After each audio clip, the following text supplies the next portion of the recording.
Hello everyone, I'm the Saxy Gamer, and today we're here for the very first of the Civilization 6 Hero Spotlights, where we will be taking a look at all of the heroes that was added in the November patch of the New Frontier Pass, giving them a rating, and just because I think it's going to be a little bit fun, we're going to take a look at their actual lore, like their backstories, and kind of how that translates to their in-game mechanics. So today we're starting with the ones that are really hard to pronounce, and that is Hunahpu and Xbalanque, who are legends that are from the Mayan culture. So let's go ahead and talk about their backstory. So these guys had a father whose name was Hunahpu, and he was having a little bit of a problem with some of the gods of the underworld. So these gods challenged him and his own twin brother to play a game of ball. I don't really know what ball is. I think it's like one of those ancient Mayan sport things. So anyways, he lost, they killed him, and they hung his head on a tree. Not exactly the best, but then a young woman passed by and reached up to pick some fruit from this tree. I don't know how she didn't notice the head, but the head spat into her hand and then said that it was going to give her his descendants. So then, next thing you know, these two, Hunahpu and Xbalanque, were born.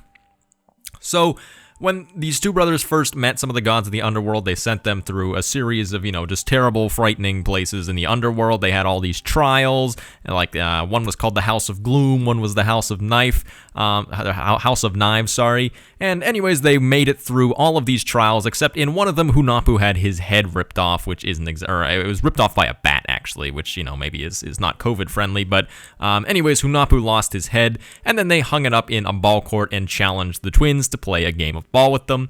So in the meantime, Xbalanque found a turtle and put that on Hunahpu's head instead, and they just went in to go play their game of ball. During the game, somehow these gods became distracted by a rabbit that was nearby, outside of the court. So Xbalanque took this opportunity, took his brother's head from the wall, stuck it right back on him, and then now the twins were strong enough as the two of them to actually tie against the gods in the game.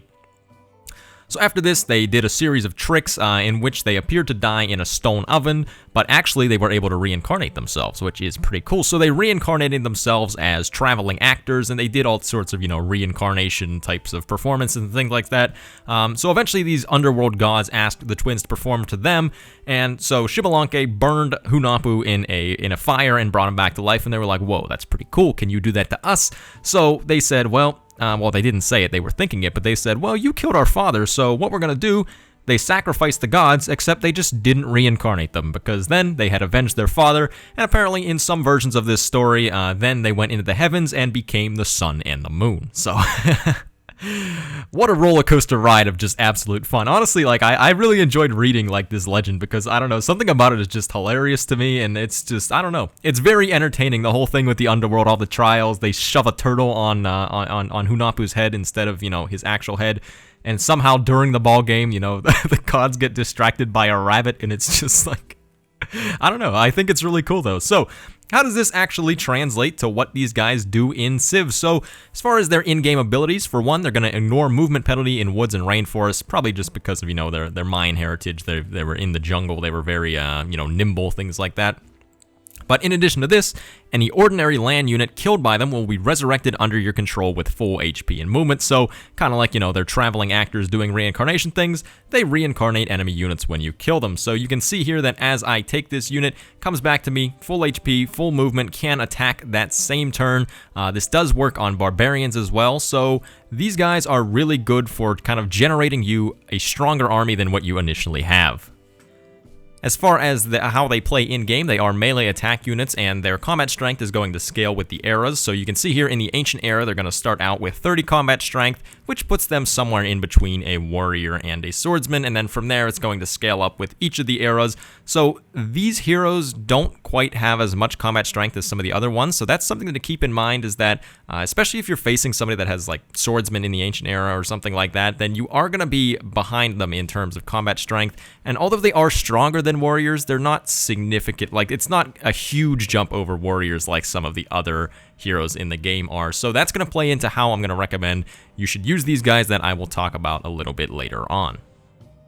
So now let's talk about their rating. So this is just going to go on a 1 to 5 scale. 5 is the best, 1 is the worst. Pretty standard Saxy Gamer stuff. So as far as how I think you should use these guys in the game, so these heroes are really great, in my opinion, particularly for early war, just because early on in the game, the biggest thing that separates you from the AI is just the number of units that you have, because they haven't really gotten a significant technology advantage or anything like that. So early on in the game, having the ability to generate, maybe like 2 or 3 more units, not just generate, but I guess kind of flip the balance of 3 or 4 units is really, really strong. It can make it so that way, the deity AI starts with extra units, they can produce them a bit faster, they can buy them, and if you use these guys, then you can flip that army into your own control and use it to take out the AI. So, how do you actually use these guys though? Well, the thing that I think that you should do with them is not use them quite as like an actual straight up combat unit. I think that what you should do is last hit with them. So if you've never played, I don't know, this is like a common thing in MOBAs or things like that, but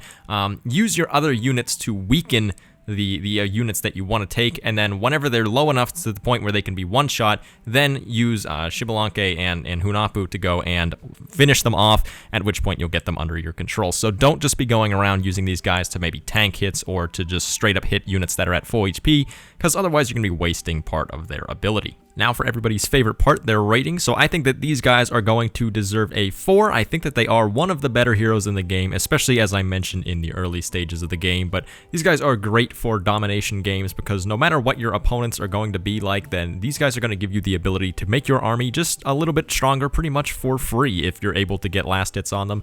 So this does get a little bit worse as you get farther ahead of your opponents, because then you might be stealing units that are, way less advanced than the ones that you already have. But if you're at a disadvantage or anything like that, then these guys can be great for helping you get quite a significant power spike in any fight. So for that reason, I think they deserve a 4. So thank you everyone for watching. I have been the Saxy Gamer. If you enjoyed the video, feel free to like. If not, feel free to dislike. If you're looking for some more Civilization 6 content, feel free to subscribe. Thank you for watching, and goodbye.